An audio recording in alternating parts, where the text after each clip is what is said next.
오늘 우리 함께 나누실 말씀 읽겠습니다. 오늘 함께 나누실 말씀은 시편 21편 1절에서 13절까지의 말씀, 구약성경 816쪽입니다. 시편 21편 1절부터 우리 13절까지의 말씀, 우리 다 같이 함께 합독하시겠습니다.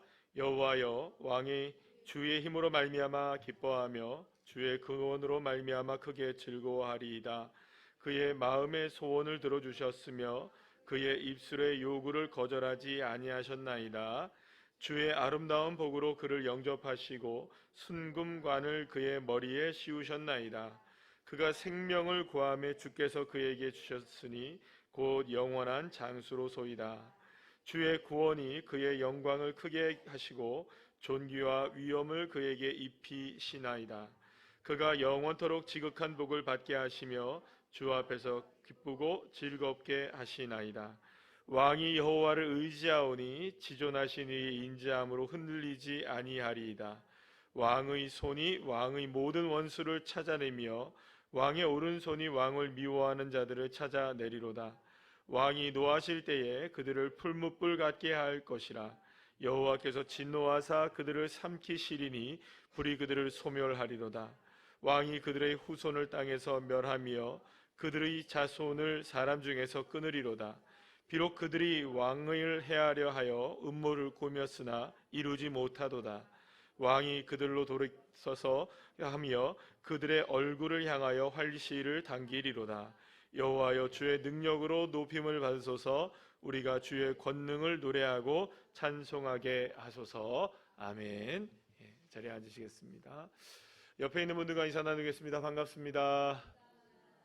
감사합니다. 오늘은 시편 21편의 말씀으로 우리 제목을 함께 읽어볼까요? 시작. 믿음으로 누리는 기쁨이라는 제목으로 함께 은혜를 나누도록 하겠습니다. 시편 21편을 여러분들 보시면 그 앞에 다윗의 시 이렇게 나와 있습니다. 그러니까 이 시는 누가 쓴 걸까요? 다윗 왕이 쓴 것입니다. 다윗 왕이 전쟁에 나가서 승리하고 돌아왔을 때에 백성들과 함께 왕이 기쁨과 즐거움을 하나님 앞에 감사의 찬송시를 올려드린 시가 바로 오늘 시편 21편의 찬양시입니다. 그리고 또 지금의 승리만이 아니라 앞으로도 하나님께서 계속해서 우리를 승리하게 하실 것이다. 주님이 우리를 승리로 이끌어 주실 것이라는 믿음을 가지고 하나님을 찬양하는 시이기도 하고, 그리고 나는 그 하나님의 승리를 언제나 믿고 언제나 누구만 높이겠다, 여호와 하나님만을 높이며 찬송하겠다라는 이런 다짐으로 고백을 하는 찬송시라고 볼 수가 있습니다. 자, 오늘 보면 1절 2절 말씀을 다시 한번 우리 한번 읽어볼 텐데요. 다 같이 한번 읽겠습니다. 시작. 여호와여, 왕이 주의 힘으로 말미암아 기뻐하며 주의 구원으로 말미암아 크게 즐거워하리이다. 그의 마음의 소원을 들어주셨으며 그의 입술의 요구를 거절하지 아니하셨나이다. 다윗은 수많은 전쟁을 치르는 인생을 살았습니다. 그러면서 그는 전쟁터 속에서 하나님이 그의 인생을, 그리고 또 이스라엘 민족을, 또 이스라엘 백성들을 어떻게 이끌어 가시는지를 분명하게 경험할 수가 있었습니다. 그러면서 다윗은 이런 걸 깨닫게 되죠. 전쟁에서의 승리는 내 힘으로 되는 것이 아니구나. 누구의 능력으로 가능하다. 여호와 하나님의 능력만으로 이 전쟁의 승패가 나눠진다는 것을 그 누구보다 잘 알고 있었습니다. 그래서 승리는 누구만 허락하신다. 하나님만이 허락하신다. 그래서 이 놀라운 승리를 찬양하지 않을 수가 없었던 것입니다. 이렇게 승리를 얻은 다윗은 기뻐하며 크게 즐거워할 수 있었어요. 그 승리는 누가 주신 겁니까? 하나님이 주셨기에. 자신의 힘으로 이긴 것이 아니라 누가 승리를 하게 하신 겁니까? 하나님이 하게 하신 거기 때문에 하나님이 승리를 주실 때마다 너무나 기쁜 거예요. 이건 내가 이길 수 없는 싸움인데 하나님이 역사하심으로 이기게 하셨구나. 그러면서 하나님이 주신 승리를 마음껏 누리면서 함께 즐거워하면서 기뻐할 수가 있게 되었던 것입니다. 그러면 여러분 한번 생각해 보시죠. 다윗은 승리를 얻고 기쁨을 얻고 정말로 막 이렇게 즐거움을 얻으려면 어디에서 그것을 찾는 것이 가장 효과적이고 쉬운 방법이었을까요? 다윗에게 놀랍게도 전쟁터인 겁니다. 이해가 되십니까? 그러니까 다윗이 막 기뻐하기를 원해요. 그리고 즐거워하기를 원해요. 그리고 또 막 행복해지기를 원해요. 그럼 어디로 나가면 됩니까? 전쟁터로 나가면 되는 거예요. 왜냐하면 전쟁터로 나가면 누가 승리하게 하시니까. 그러니까 반대로 한번 생각해 보죠. 전쟁터가 아닌 곳에 있으면은 승리하는지 안 하는지 잘 모르는 거예요. 그러면 전쟁터로 나가면 승리를 경험하고, 전쟁터에 있어도 물론 승리한 거겠지만 거기서는 극명하게 승리를 누리는 어떤 기쁨을 누리는 것이 작아질 수 있는 거 아니겠어요? 그러니까 참 역설적이지 않습니까? 하나님의 기쁨, 하나님의 즐거움, 하나님의 승리를 경험하는 장소는 이런 평안한 때가 아닌 거예요. 오히려 어느 때에 하나님의 승리를 경험하게 되는 걸까요? 전쟁통에서 경험하게 되는 것이었습니다. 그래서 다윗은 이렇게 큰 구원과 기쁨과 승리를 주시는 여호와 하나님을 전쟁터 속에서 찬양을 하고 있는 거예요. 하나님, 내가 그렇게 전쟁을 하는 과정 속에서, 내가 그렇게 피비린내 나는 싸움의 현장 속에서 하나님 나에게 구원을 허락하셨군요. 하나님 나에게 즐거움을 주셨군요. 하나님 나에게 기쁨을 허락해 주셨군요. 그렇게 하나님을 찬송할 수가 있게 되었던 것입니다. 그러니 여러분들 한번 생각해 보시면은 다윗이 구원을 가장 놀랍게 경험했던 순간은 즐거울 때에는 어느 때였던 겁니까? 정말 인생의 어려운 시기를 경험할 때. 여러분, 이게 역설적인 것이라고 우리가 생각할 수 있게 되는 겁니다. 그러면 여러분 한번 생각해 보시죠. 다윗이 그렇게 어려운 전쟁터 속에서, 그렇게 힘겨운 순간들 속에서 다윗이 가장 많이 했던 게 무엇일까요, 여러분? 가장 많이 했던 게 무엇일까요?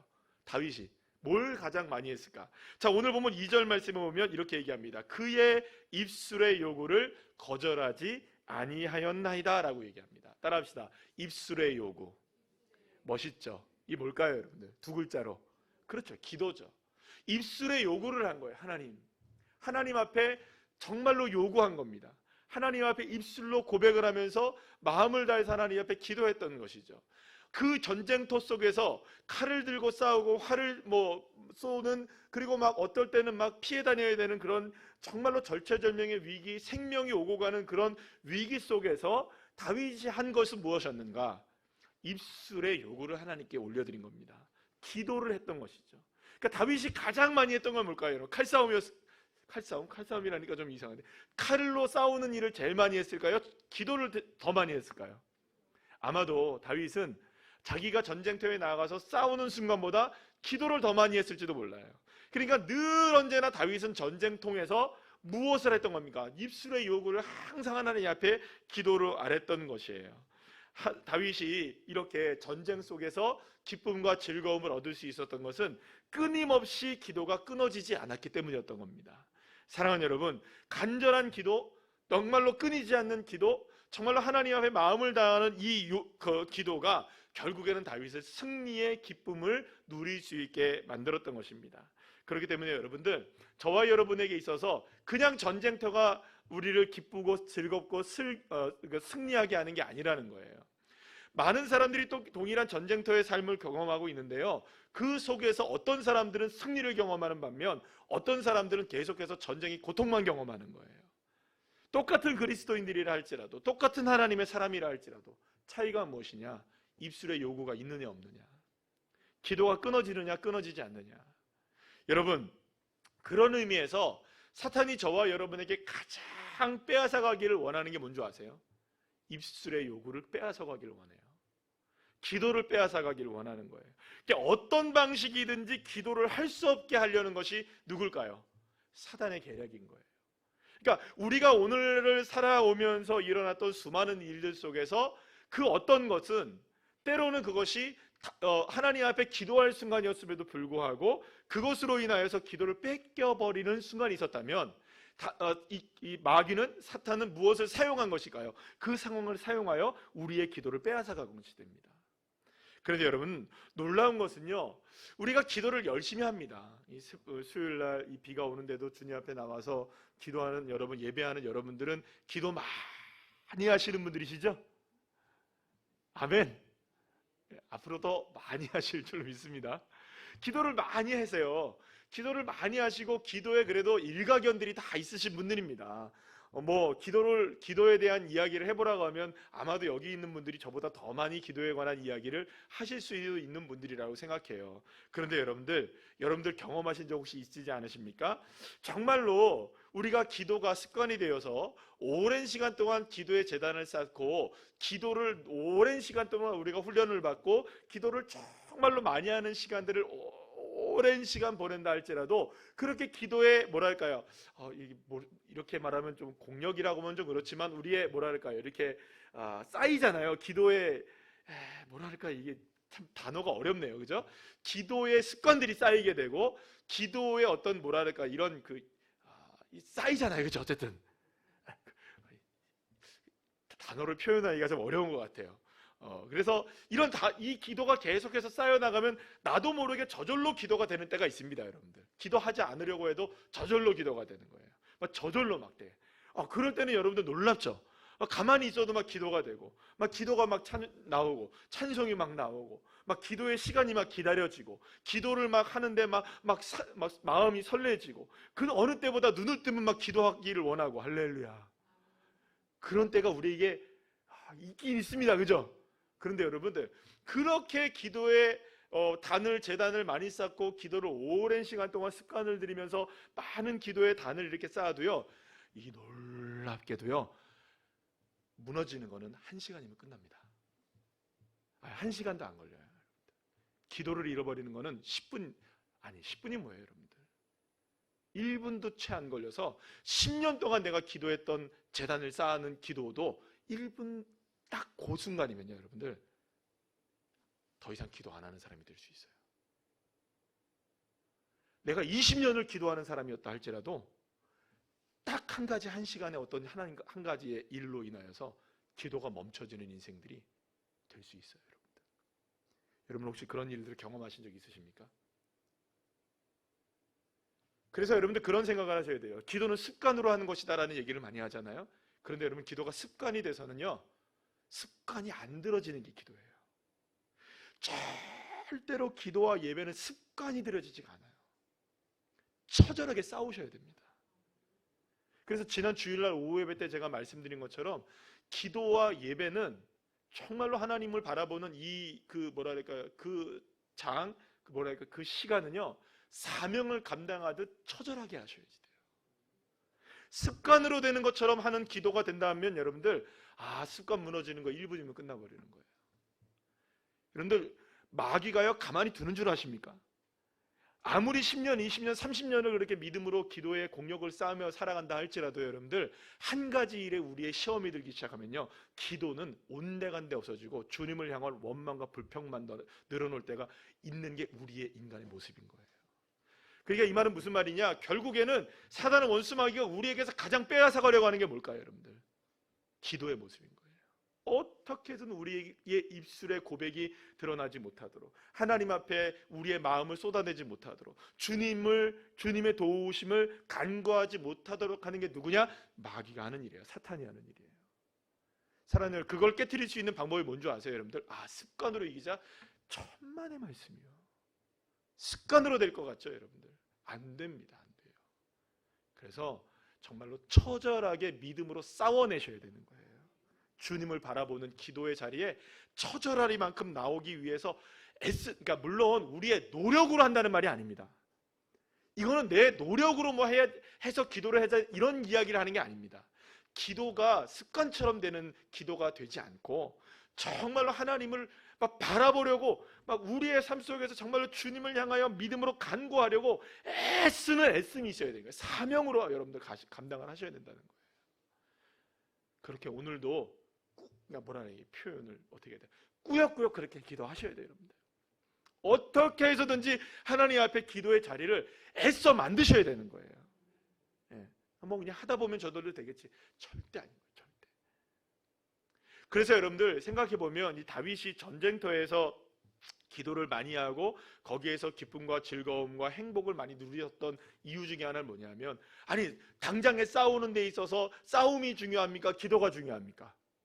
당장에 싸움이 훨씬 중요할 수 있어요. 그러나 자기의 경험상 미뤄보니 아니다, 싸우는 건 중요하겠지만 그것보다 더 중요한 게 있더라.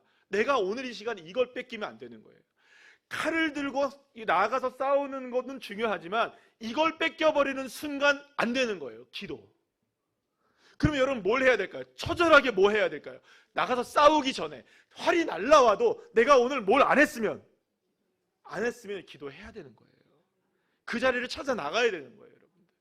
그래야 이 믿음 속에서 우리가 기쁨을 누릴 수가 있게 되는 것이고, 그 어떤 상황 속에서도 우리가 행복을 누릴 수가 있게 되는 것이에요. 그래서 여러분들, 만약에 기도가 오늘 이 시간에 여러분들의 삶 속에서 그냥 저절로 되는 거지, 내 인생 뭐 10년, 20년 내가 이렇게 믿음 생활을 해왔으니 뭐 기도는 저절로 되지, 천만의 말씀인 거예요. 싸워내셔야 됩니다. 확보하셔야 돼요. 어떻게 해서든 그 시간 내에는 내가 주님 앞에 기도를 하겠다. 활을 쏘고 칼을 드는 것보다 훨씬 더 중요한 게 뭐냐? 기도인 거예요. 그래서 여러분들, 우리가 뭐 153 기도 이렇게 한다고 하는데, 시작. 하루에 5분씩 3번 기도하자. 하루에 5분 정도도 사실은 투자를 못하는 게 우린 거예요, 여러분들. 그거를 외쳐도 안 되는 거예요. 외쳐도 안 되는 거예요. 웬만해서 여러분들 주기도문, 주님 가르쳐 주신 주기도문도 여러분들, 우리는 가능하면 우리 한국 사람들은 빨리빨리 하려고 그러죠. 그죠? 하늘에 계신 우리 아버지 이름이 거룩하게 여김을 받으시면 나라님이 쉬며 빨리빨리 그냥 의미도 모른 채. 여러분, 그 무엇보다 우리의 삶에 앞서서 해야 될 일이 뭐냐? 하나님 앞에 입술의 고백이 날마다 넘쳐나시는, 기도가 멈추지 않는, 정말로 처절하게 기도할 수 있는 저와 여러분들 되시기를 간절히 소망합니다. 그래서 여러분, 사무엘이 뭐라고 선포하느냐 하면 사무엘상 12장 23절에서 이렇게 이야기합니다. 다 같이 한번 읽어볼까요? 시작. 나는 너희를 위하여 기도하기를 쉬는 죄를 여호와 앞에 결단코 범하지 아니하고 선하고 의로운 길을 너희에게 가르칠 것인즉. 아멘.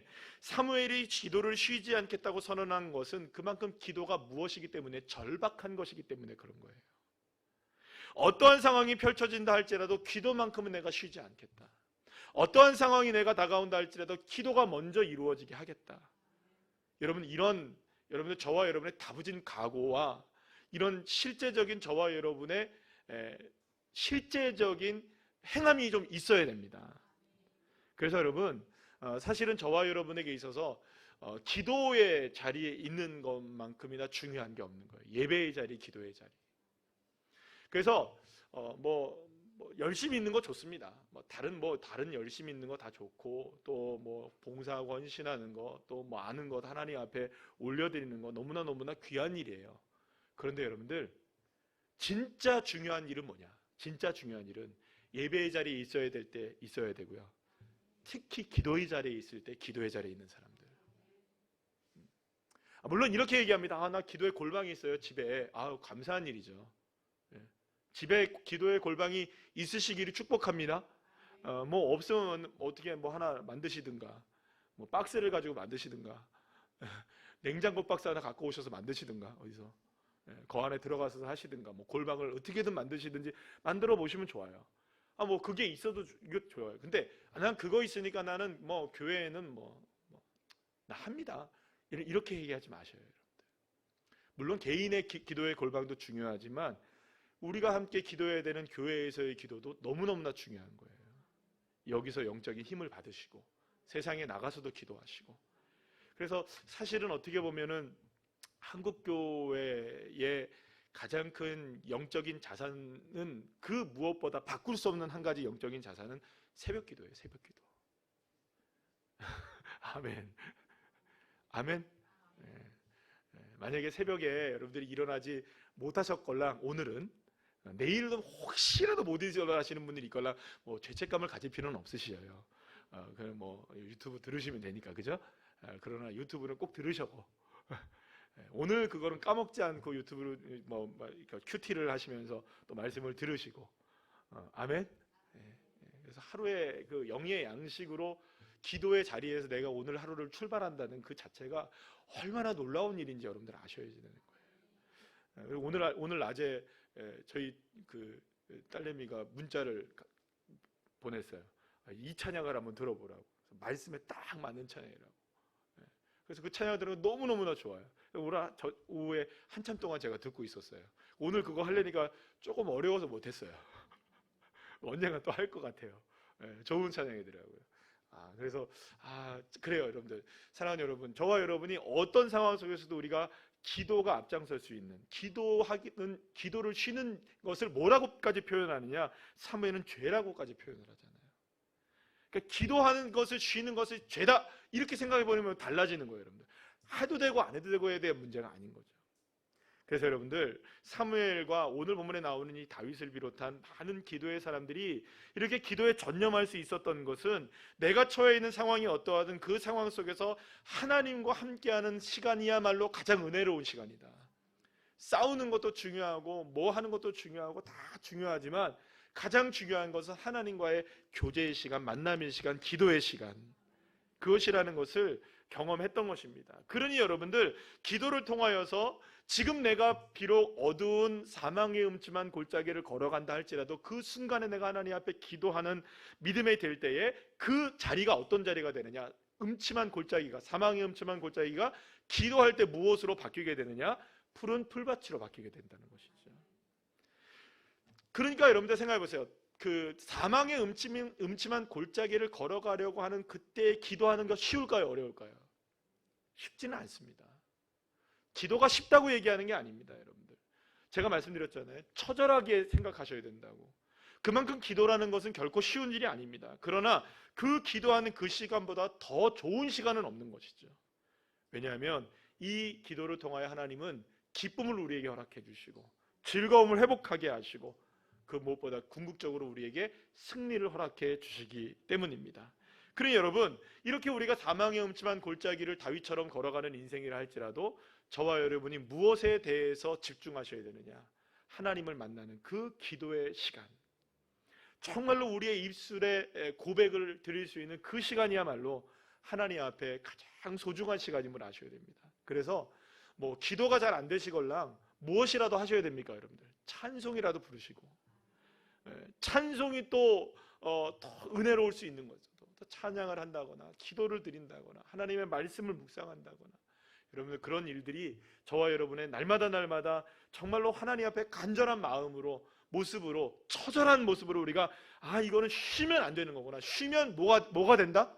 죄가 된다는 이런 절박한 심정을 가지고 주님 앞에 기도의 제단을 쌓을 수 있는 믿음의 자녀들 되시기를 간절히 소망합니다. 그래서 여러분, 오늘 보면 3절에서 6절 말씀에 오면 그런 인생에게, 다윗이었던 그런 인생이 어떤 하나님의 역사가 일어났느냐, 우리 다 같이 한번 3절 6절 말씀 읽어볼까요? 시작. 주의 아름다운 복으로 그를 영접하시고 순금관을 그의 머리에 씌우셨나이다. 그가 생명을 구하며 주께서 그에게 주셨으니 곧 영원한 장수로소이다. 주의 구원이 그의 영광을 크게 하시고 존귀와 위엄을 그에게 입히시나이다. 그가 영원토록 지극한 복을 받게 하시며 주 앞에서 기쁘고 즐겁게 하시나이다. 아멘. 사랑하는 여러분, 다윗이 그 피비린내라는 전쟁터 속에서 하나님을 향하여서 기도하며 나갈 때마다 하나님 그 기도를 들으신 것뿐만 아니라 구원의 기쁨을 누리게 하셔서 무엇으로 관을 씌우게 하셨냐? 순금관을 씌우게 하신다는 거예요. 그러니까 정확하죠, 여러분들? 지금 우리의 삶에서 많은 일들이 풀무불로 연단하는 것 같아 보이지만 그 연단 속에서 주님을 찾고 주님을 만나고 주님 앞에 부르짖는 믿음의 사람들을 무엇으로 바꿔내신다? 욥의 고백으로 얘기한다면 순금, 정금으로 만들어내신 하나님. 사랑하는 여러분, 그렇기 때문에 저와 여러분의 기도는 결코 헛되지 않습니다. 어떠한 상황에서 있다 할지라도 주님을 향해 기도하는 자녀들을 하나님이 외면하지 않으시고 그 사람들에게 순금으로 관을 씌우실 뿐만 아니라 하나님의 은혜와 존귀와 위엄으로 옷을 입게 하시는, 그러니까 우리가 옷을 입는 이 옷이 아니라 하나님이 입혀주시는 옷, 하나님이 입혀주시는 옷. 그리고 여러분들 좋아하시잖아요. 지극한 복을 받게 하신다. 따라합시다. 지극한 복을 받게 하신다. 그냥 복도 아니에요, 그죠? 지극한 복을 받게 하시는 거예요. 그리고 이 복도 중요하지만 여러분, 마지막에 뭐라고 얘기하냐면 주 앞에서 기쁘고 즐거운 인생으로 하나님이 만들어 주신다. 그러니까 결국에는 어떻게 보면 이 인생은 가장 복된 인생이 되는 거죠.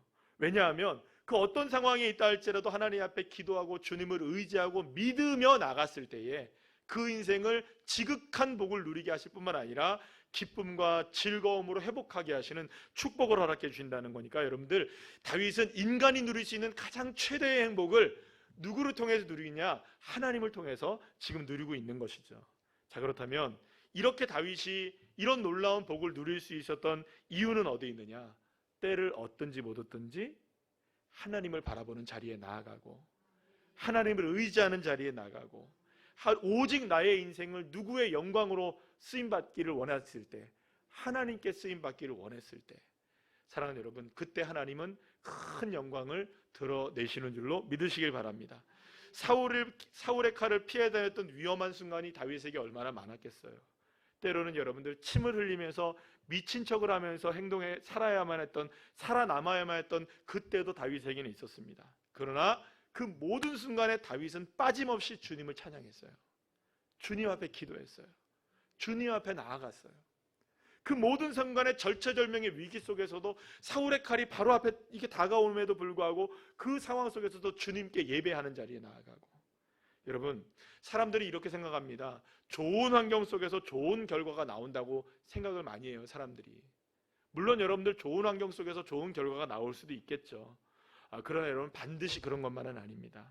사실은 더 많은 것들 중에, 더 많은 좋은 결과들 중에서는요, 더 어려운 상황 속에서 좋은 결과를 내시는 분이 여호와 하나님이시라는 것을 우리가 성경을 통해서도 우리가 경험하게 되고, 사실은 저와 여러분의 인생을 통해서도 주님께서 날마다 경험시키게 하시는 일이 뭡니까? 바로 그러한 상황이 아니겠습니까? 물론 환경은요, 승리를 이루는데 어느 정도 도움이 될 수 있습니다. 그래서 많은 사람들이 환경을 중요하게 여기긴 하는 것 같아요. 그러나 여러분, 따라합시다. 절대적인 건 아니다. 그러니까 여러분들 우리가 정말로 믿음으로 바라봐야 될 건 뭐냐면, 환경은 절대성이 아니에요. 오히려 무엇이 절대성입니까? 하나님의 능력이 절대적인 거예요. 그리고 그것을 믿는 믿음이 절대적인 것이죠. 하나님 보시는 것은 상황이 아니라 우리의 믿음을 보시는 거예요. 그 상황을 어떻게 바라보고 있느냐, 그 상황에 어떻게 대처하고 있느냐, 그 상황 속에서 입술로 뭘 고백하느냐, 그 상황 속에서 우리의 마음이 무엇을 향하고 있느냐, 우리의 눈이 뭘 향하고 있느냐, 하나님은 그걸 보시길 원하는 거예요. 왜냐하면 승리를 주시길 원하시기 때문입니다. 왜냐하면 하나님은 우리를 승리케 하시기를 원하시기 때문에, 우리의 삶에 복을 주시기를 원하시고 우리의 삶의 기쁨을 회복시키시기를 원하시기 때문에 그걸 보시길 원하시는 거예요. 그래서 여러분들, 우리가 아시잖아요. 일을 행하시는 여호와, 그것을 성취하시는 여호와, 믿으십니까? 그러면 우리는 누구만 기뻐하시면 됩니까? 하나님을 기쁘시게만 하면 되는 거예요. 며칠 전에 우리 우종리 목사님이 문자가 오셨어요. 목사님, 좋아하시는 성경 구절이 뭐예요? 뜬금없이. 그래가지고 안 보내고 있었어요. 갑자기. 그런데 또 문자가 왔어요. 빨리 보내줘. 그래가지고 평소에 좋아하는 성경 구절을 다시 한번 묵상했어요. 시편 37편 4절. 또 여호와를 기뻐하라. 저가 내 마음의 소원을 내게 이루어 주시리로다. 제가 가장 좋아하는 말씀이에요. 그런데 이 말씀을 제가 묵상하면서 무슨 생각이 들었냐면, 이런 생각을 해보게 되었어요. 내가 이 구절을 왜 좋아하기 시작했을까 생각을 해봤어요. 이건 오래됐거든요. 굉장히 오래, 언제부터인지는 모르겠는데 이 다윗의 고백이 너무나 제가 좋았어요. 그래서 늘 언제나 하나님, 저 하나님을 기쁘시게 하는 인생이 되길 원해요. 하나님, 그리고 제 마음의 소원도 이루어 주시고, 하나님, 누이 좋고 매부 좋잖아요. 너무 좋은 거예요. 근데 이 말씀을 제가 다시 묵상해 보았어요. 하나님, 제가 이 말씀을 왜 좋아했을까요? 생각해 보니, 하나님, 죄송합니다. 하나님, 미안합니다. 하나님, 제가 잘못했어요. 저 이 말씀을 묵상할 때 좋았던 것이 아마도 내 마음의 소원을 네게 이루어 주시리로다. 주님, 제 소원 이루어 주시는 거죠. 여기에 제가 좀 더 강조점이 있었던 것 같아요. 주님, 용서해 주세요. 제가 이 말씀을 오늘부터 다시금 더 좋아하기를 원합니다. 저 주님 기쁘신 인생 되기를 원해요. 주님만 기뻐하는 인생이 되기를 원합니다. 주님을 기뻐하고 주님 한 분만으로 만족하고 주님 한 분으로 기뻐할 수 있는 인생 되면 제가 소원을 가지고 있는 것 딱 하나는 주님 기뻐하시는 것이 소원이라고 생각한다면 내 소원은 무엇일까? 그렇죠. 주님이 기뻐하시면 그것이 내 소원이 이루어지는 것이고 주님이 좋으신 것이면 내 소원이 이루어지는 건 아니겠어요, 하나님? 이제는 내 소원이 주님을 기쁘시게 하는 것이 되기를 원합니다. 그런 믿음의 고백으로 요즘 우 목사님한테 제가 문자를 그걸 딱 보내드렸어요. 근데 어제 오셨어요. 뭐 때문에 이렇게 울산에 볼 일이 있어가지고 잠깐 같이 함께 식사를 나누면서 목사님 근데 어제 그거 갑자기 보내달라고 하셔가지고 저 깜짝 놀랐습니다. 이 얘기를 똑같이 드렸어요. 이 얘기를 똑같이 드렸어요. 목사님 근데 제가 이 구절을 참 좋아하는데 이 구절을 좋아했던 이유를 목사님이 오해 안 하셨으면 좋겠어요. 저 제 마음의 소원을 이루어지는 게 중요한 게 아니고 저 정말 하나님을 기쁘시게 하기를 원해요. 그게 제 소원이 되기를 원해요. 그래서 제가 이 구절을 더 좋아하기로 했어요. 사랑하는 여러분, 우리의 소원 이루어지는 거 정말 좋죠. 너무나 기쁜 일이죠. 너무나 즐거운 일이죠.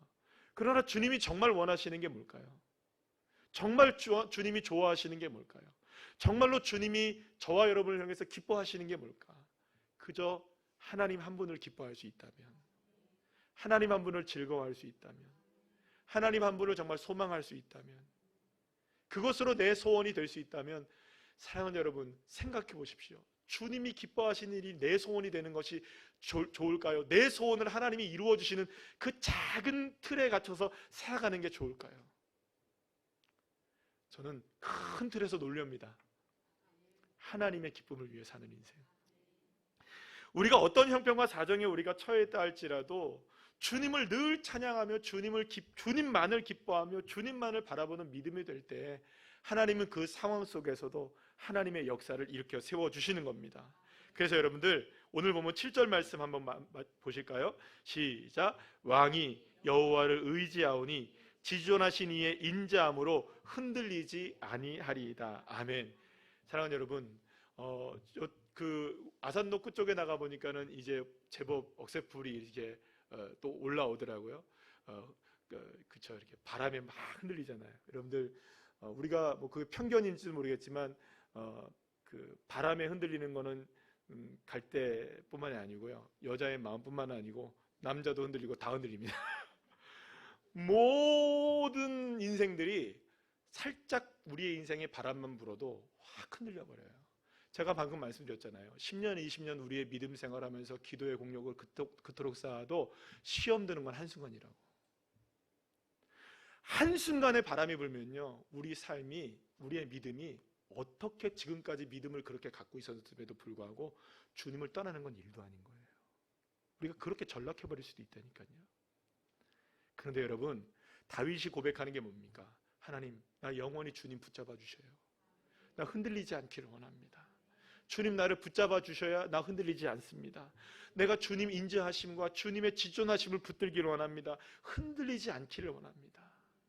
사랑하는 여러분, 그래서 시편 31편 3절에서 다윗은 또한 이렇게 고백합니다. 다 같이 시작. 주는 나의 반석과 산성이시니 그러므로 주의 이름을 생각하셔서 나를 인도하시고 지도하소서. 할렐루야. 사랑하는 여러분, 나를 지도해 주세요. 하나님, 나를 이끌어 주세요. 나를 인도해 주세요. 주님이 나의 반석과 산성이 되어 주세요. 흔들리는 순간이 얼마나 많겠습니까?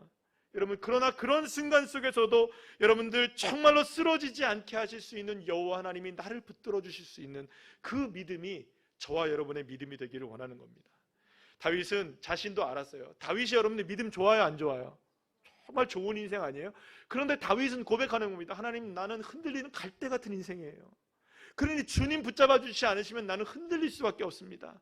주님 나의 반석이 되어 주십시오. 주님 나의 산성이 되어 주십시오.